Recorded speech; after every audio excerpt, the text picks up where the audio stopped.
തവള ചത്താൽ വാർത്ത പാമ്പ് ചാകുന്നത് വരെ മാത്രം. രസകരമായ ഈ ഒരു ടാഗ് ലൈൻ അല്ലെങ്കിൽ ഒരു ഫ്രേസ് ഞാൻ വായിച്ചെടുത്തത് ശ്രീ കെ സുധാകരൻ MP-യുടെ ഫേസ്ബുക്ക് പോസ്റ്റിൽ നിന്നാണ്. ഇന്ന് അദ്ദേഹം ഹേമ കമ്മീഷൻ റിപ്പോർട്ടിനെക്കുറിച്ചും സർക്കാരിൻ്റെ നിരുത്തരവാദപരമായ സമീപനത്തെക്കുറിച്ചും വളരെ വ്യക്തമായി ഫേസ്ബുക്ക് പോസ്റ്റിൽ കുറിച്ചിട്ടുണ്ട്. ഹേമ കമ്മീഷൻ അതിൻ്റെ ഒരു പരിപാവനത കണക്കിലെടുത്ത് അല്ലെങ്കിൽ രഹസ്യ സ്വഭാവം കണക്കിലെടുത്ത് ഒരു ക്ലാർക്കിനെ പോലും നിയോഗിക്കാതെ സ്വയം എഴുതി തയ്യാറാക്കിയ റിപ്പോർട്ടാണ് സർക്കാരിന് സമർപ്പിച്ചത്. മുഖ്യമന്ത്രി പിണറായി വിജയന് കത്തിക്കുത്തും അതുപോലെ തന്നെ ഗുണ്ടായിസവും മാത്രം അറിയാവുന്ന ശ്രീ പിണറായി വിജയൻ്റെ കയ്യിൽ ഈ റിപ്പോർട്ട് കൊടുത്തതാണ് ഏറ്റവും വലിയ പ്രശ്നമായതെന്നും ശ്രീ കെ സുധാകരൻ നിരീക്ഷിക്കുന്നു. ഒപ്പം തന്നെ 2026 ഇപ്പോൾ വേട്ടക്കാർക്കൊപ്പം ഓടുന്ന സർക്കാർ 2026 അധികാരത്തിൽ വരുന്ന കോൺഗ്രസ് സർക്കാർ എന്ത് ചെയ്യുമെന്ന് വെച്ചാൽ ഇപ്പോൾ ആരെയൊക്കെയാണ് ഇടതുമുന്നണി സർക്കാർ സംരക്ഷിക്കുന്നത് അവരെയൊക്കെ നിയമത്തിന് മുന്നിൽ കൊണ്ടുവരുമെന്നും കെ സുധാകരൻ വിമർശിക്കുന്നുണ്ട്. അത് ഒരു വശത്ത്. VD സതീശൻ പ്രിയപ്പെട്ട പ്രതിപക്ഷ നേതാവ് വളരെ വ്യക്തമായും വളരെ ശക്തമായും ഇന്ന് മാധ്യമങ്ങളോട് പറഞ്ഞു, സർക്കാർ വേട്ടക്കാർക്കൊപ്പമാണ്, അതിജീവിതകൾക്കൊപ്പമോ അല്ലെങ്കിൽ ഇരകൾക്കൊപ്പമോ അല്ല സർക്കാരെന്നും ഇതിന് നിയമ നടപടി ഹേമ കമ്മീഷൻ റിപ്പോർട്ടിന് മേൽ നിയമ നടപടി സ്വീകരിക്കുന്നതിൽ സർക്കാരിന് യാതൊരു തടസ്സവുമില്ലെന്നും ഒക്കെ മന്ത്രിയുടെ കാര്യവും ഒക്കെ എടുത്തു പറഞ്ഞ ശ്രീ നമ്മുടെ VD സതീശനും രംഗത്ത് എത്തിയിട്ടുണ്ട്. എന്നാൽ അതുപോലെ തന്നെ കെ സുധാകരൻ മറ്റൊരു കാര്യം കൂടി പറയുന്നുണ്ട്. സ്ത്രീകളോട് അന്തസ്സില്ലാതെ പെരുമാറുന്നത് ആരാണെന്ന് കേരളത്തിലെ ജനങ്ങൾക്കറിയാം എന്നാണ് അദ്ദേഹം എടുത്തു പറയുന്നത് അദ്ദേഹത്തിൻ്റെ ഫേസ്ബുക്ക് പോസ്റ്റിൽ. അപ്പോൾ സ്വാഭാവികമായും നമുക്കൊരു അന്വേഷണ ത്വര ഉണ്ടാകുമല്ലോ. ആ അന്വേഷണ ത്വര കാരണം ഒന്ന് അന്വേഷിച്ചു നോക്കി ആരൊക്കെയാണ് സ്ത്രീ പീഡന കേസിൽ കൂടുതൽ പ്രതികളായിട്ടുള്ളത്, ഏതൊക്കെ രാഷ്ട്രീയ കക്ഷികളിൽപ്പെട്ട ആളുകൾക്കെതിരെയാണ് കേസുള്ളത്, ഏതൊക്കെ രാഷ്ട്രീയ കക്ഷികളിൽപ്പെട്ട ആളുകൾക്കെതിരെയാണ് പോലീസ് FIR രജിസ്റ്റർ ചെയ്തിട്ടുള്ളത്. അങ്ങനെ നോക്കുമ്പോൾ കോൺഗ്രസ് നേതാക്കൾ 23 പേർക്കെതിരെ, അതായത് കോൺഗ്രസിലെ 23 നേതാക്കൾക്കെതിരെയാണ് സ്ത്രീ പീഡന കുറ്റത്തിന് FIR രജിസ്റ്റർ ചെയ്തിട്ടുള്ളത്.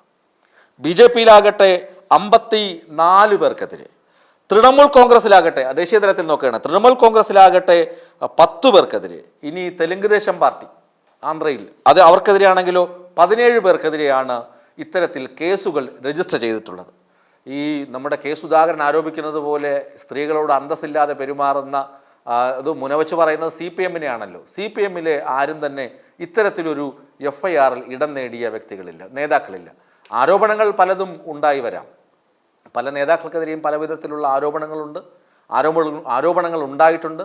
സ്ത്രീകളോട് മോശമായി പെരുമാറിയെന്ന് പലപ്പോഴും സ്ത്രീകൾ തന്നെ പറഞ്ഞിട്ടുണ്ട്. പക്ഷേ അതൊന്നും ഒരു പോലീസ് കേസ് ആകുന്ന തരത്തിലേക്ക് വളർന്നിട്ടില്ല. അത് വളരാതിരുന്നതിന് കാരണം മറ്റു പലതും ഉണ്ടാകാം.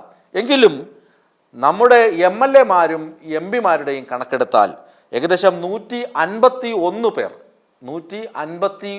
പേർ സ്ത്രീകൾക്കെതിരെയുള്ള ലൈംഗിക അതിക്രമ കേസുകളിലെ പ്രതികളാണ് എന്ന് കണ്ടെത്തിയിരിക്കുന്നത് ഞാനല്ല, അസോസിയേഷൻ ഫോർ ഡെമോക്രാറ്റിക് റിഫോംസ് എന്ന സംഘടനയാണ് ഈ കണ്ടെത്തൽ നടത്തിയിരിക്കുന്നത്. അവരാണ് ഇത് പഠിച്ച് റിപ്പോർട്ട് സമർപ്പിച്ചിരിക്കുന്നത്, റിപ്പോർട്ട് പുറത്തുവിട്ടിരിക്കുന്നത്.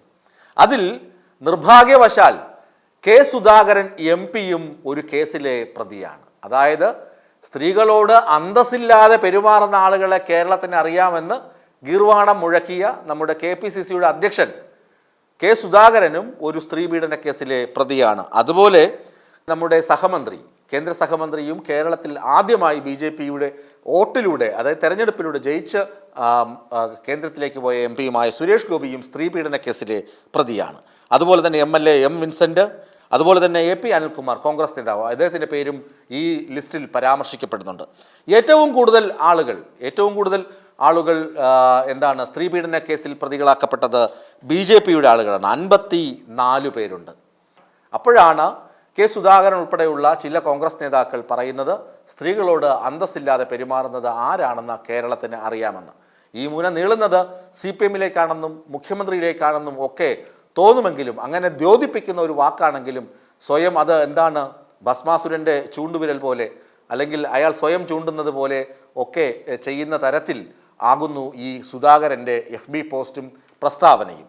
അദ്ദേഹം പറയുന്നത് പോലെ തവള ചത്താൽ വാർത്ത പാമ്പ് ചാകുന്നത് വരെ മാത്രം, അതുകൊണ്ട് ഇതിപ്പോൾ CPM പൂഴ്ത്തിവെക്കും. CPM Hema committee report പുറത്തുവിട്ടത് തന്നെ മറ്റു പല വാർത്തകളും പൂഴ്ത്തിവെക്കപ്പെടാൻ വേണ്ടി മാത്രമാണ് എന്ന തരത്തിലും കോൺഗ്രസ്സുകാർ ഇതിനെ വ്യാഖ്യാനിക്കുന്നുണ്ട്.